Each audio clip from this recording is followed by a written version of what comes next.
जब तक मन वचन कर्म नहीं बोलता है तब तक ये धरती नहीं डोलती है, कोई भी कार्य पूर्ण नहीं होता है।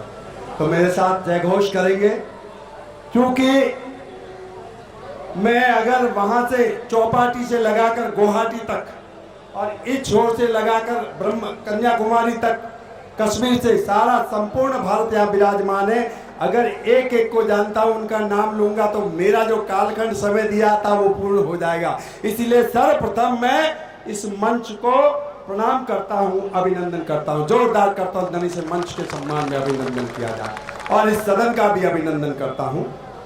भारत माता की जयकारा जोर, भारत माता की वंदे वंदे।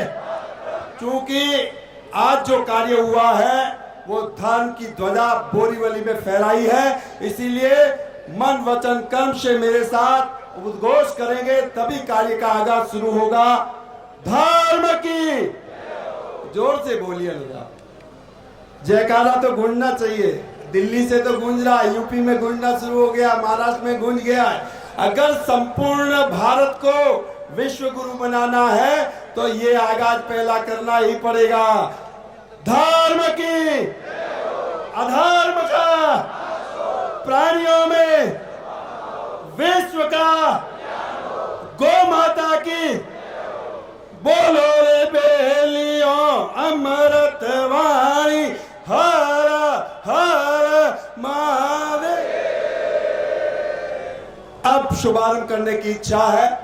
पुनः मंच को प्रणाम करता हुआ मैं यहां पर केवल 3 बातें कहने के लिए आया हूं।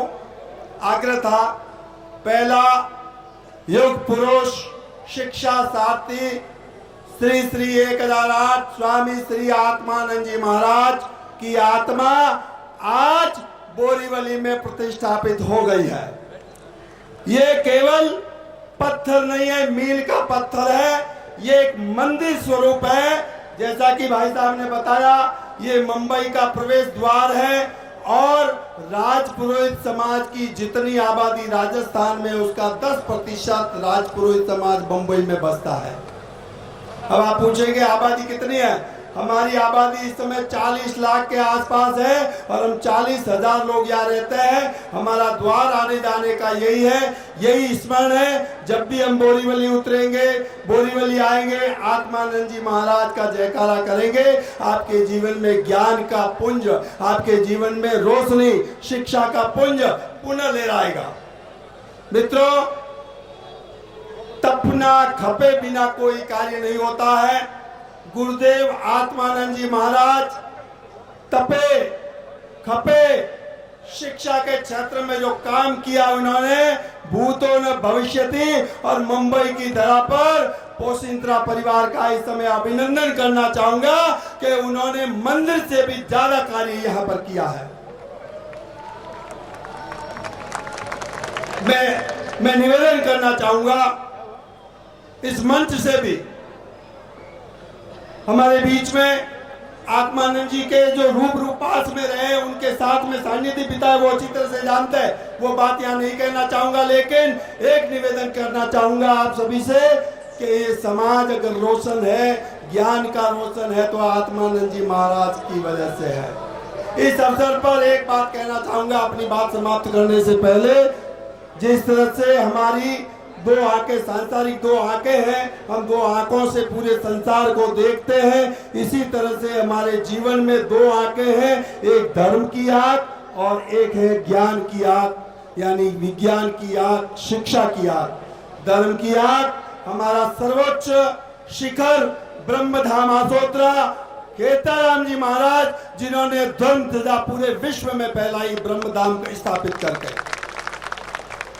जहां पर सदियां बीत गई, चारों युग बीत गए। कहना चाहूंगा इस प्रसंग पर, सतयुग में ब्रह्मा जी को श्राप हुआ। आप जानते कारण क्या था पूजनीय भाव? सतयुग बीता, क्या ऋषि मुनि नहीं हुए? क्या बड़े बड़े संत मुनि नहीं हुए? त्रेता युग आया, उसमें क्या बड़े बड़े संत मुनि नहीं आए? क्या ब्रह्मा जी को श्राप मुक्त नहीं कर सके? द्वापर युग आया, क्या द्वापर युग में भी इतने बड़े संत ऋषिगण आए, क्या उनको श्राप मुक्त नहीं कर सके? लेकिन ऐसा नहीं था, ये निमित्त था कि कलयुग के आते आते एक खेताराम जी महाराज नाम से एक प्राकट्य होगा और खेताराम जी महाराज इस सृष्टि से ब्रह्मा जी को श्राप मुक्त करेंगे और सारा विश्व जानता है ब्रह्मधाम सूत्र को। इसी तरह से शिक्षा की आग स्वामी आत्मानंद जी महाराज जिन्होंने वो अलग जगाई, आपको प्रसंग मालूम है या नहीं है? कभी कभी वो कहते थे कि जब वो सूरत गए, कहाँ परिवर्तन हुआ हृदय? मैं मंच को कहना चाहूंगा कि वहां पर जब सूरत में गए, आज तो जमाना बदल गया है, कलयुग, आज तो डिजिटल युग आ गया है। उस समय पुरोहित, राजपुरोहित गाड़ी चलाते थे कंधे पे रख करके, क्योंकि पढ़े लिखे नहीं थे। उनका दिल पसीजा कि मेरे समाज के लोग अशिक्षित है और सूरत में इस तरह की गाड़ी चला करके कार्य करते हैं। उनके मन में आया कि नहीं, मुझे शिक्षा के क्षेत्र में काम करना चाहिए। मित्रों, आपको जानकारी होगी कि अपने पत्नी के स्वर्गवास होने के बाद अपनी पत्नी के जेवर बेच करके उन्होंने जालोर का शुभारंभ किया। ये होता है समर्पण, ये होता है ज्ञान का भंडार प्राप्त करने के लिए साधना। उस साधना के बलबूते पर आज हम माननीय पोसिंद्रा परिवार और विशेषकर अजय राज जी का मैं अभिनंदन करना चाहूंगा, क्योंकि मैं 1982 से उनके परिवार के साथ जुड़ा हुआ हूँ और इस तीसरी पीढ़ी के साथ हूँ, पूरी चीजें मैं जानता हूँ। इसीलिए एक बहुत बड़ा ऐतिहासिक और ऐतिहासिक कार्य हुआ है। मैं समझता हूँ न भूतो न भविष्यति। अजय राज जी, आपके इस फंक्शन से पहले मैं बता दो, कश्मीर से कन्याकुमारी और कच्छ से ब्रह्म तक प्रत्येक व्यक्ति को पता लग गया कि आज ध्वजा आत्मानंद जी महाराज की बोरीवली में टीका हो गया। मित्रों, एक ही निवेदन करना चाहूंगा, ये केवल राष्ट्रीय समाज के लिए नहीं हुआ है, मुंबई की 2 करोड़ की आबादी के लिए हुआ है कि आत्मानंद जी महाराज का स्मरण करके शिक्षा की लौ अपने जीवन में जगा करके और विकास की ऊंचाइयों पर चढ़े। इसी बात के साथ में 2 पंक्तियों के साथ बात अपनी समाप्त करना चाहूंगा, क्योंकि गुरु शिष्य की बात आती है। प्रेमानंद जी और उनका घनिष्ठ संबंध था, गुरु शिष्य का संबंध था। एक बात कहना चाहूंगा संदर्भ में कि गुरु शिष्य का संबंध था अनूठा, था इसलिए बोल रहा हूं, मुझे अभी कलिकाल में मुझे नहीं मालूम कितना गुरु शिष्य का संबंध होता है। गुरु शिष्य का संबंध था अनूठा, इसीलिए एकलव्य ने काट कर दे दिया था अंगूठा। इसीलिए एकलव्य ने काट कर दे दिया था अंगूठा। ऐसे ही एकलव्य आत्मानंद जी महाराज के लिए आज हम समाज की प्रेरणा स्रोत के लिए आगे आए हैं। उनका पुनश्च एक बार जोरदार करतल ध्वनि के साथ उनका अभिनंदन करते हैं, उनका वंदन करते हैं। भारत माता की वंदे वंदे।